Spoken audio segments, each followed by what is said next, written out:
Final results from the national elections in the Democratic Republic of the Congo, or DRC, are to be released late Thursday, December 8th. Initially due to be released by December 6th, the country's Independent Electoral Commission asked for another 48 hours to complete their tallying of votes from the 60,000 polling stations dotted across the vast country.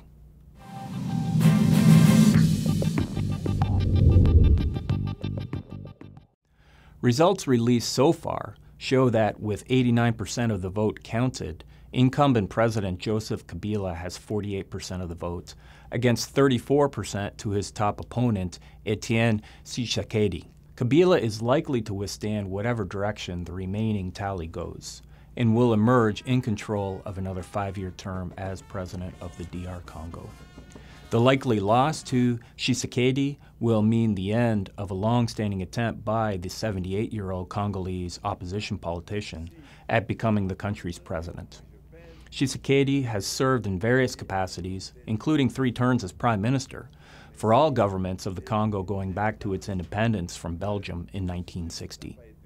Probably the most significant shaping of support of the incumbent are the statements of affirmation of effectively an orderly election by South African President Jacob Zuma, speaking a few days ago in his capacity as president of the Peace and Security Element of the Southern African Development Community, SADC or SADC, the regional body in Africa that Congo is mostly involved with.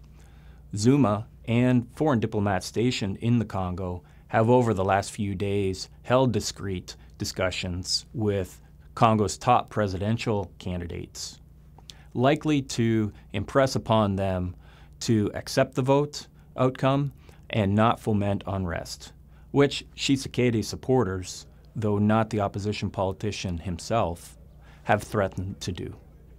Notwithstanding poor management and preparation by the Congo's Electoral Commission, the lack of any significant statement by the international community that the election was less than adequate, combined with Zuma speaking on behalf of SADC, means Kabila is de facto assured of recognition. On the other hand, Tshisekedi will be assured of condemnation and zero support should he foment unrest in Kinshasa, the capital, or elsewhere in the Congo. The International Criminal Court prosecutor has also already warned that Congo politicians fomenting unrest will be answerable to The Hague. Zuma and SADC are effectively taking a page from what happened in Ivory Coast following that country's national elections, which occurred in late 2010.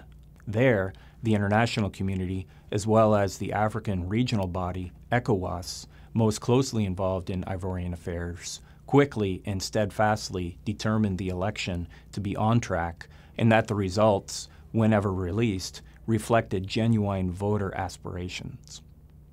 The result of this effort, no matter the actual vote, was that Ivorian opposition leader Alassane Ouattara received the full and unbreakable support of the international community concerned with Ivory Coast.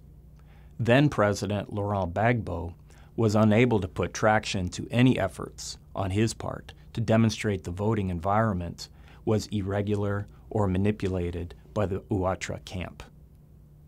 South African sponsorship of the validity of the election process in the Congo will lead to Kabila owing part of his legitimacy to the South Africans. South Africa has long had eyes on Congo's mineral wealth as well as other natural resources, such as opportunities for tapping into the country's hydroelectric power potential. While South Africa may have until now been less than fully aggressive in demanding a quid pro quo in return for pro-Kabila foreign policy efforts in the Congo, South Africa will likely start demanding economic and strategic concessions from the Kabila government. Whereas in the West African country of Ivory Coast, South Africa was far removed from its natural region of influence, the Congo is within its sphere. With no assertive stance by the rest of the international community concerned with the Congo that the election was less than adequate, South Africa's lead on shaping the Congo election validity will stand.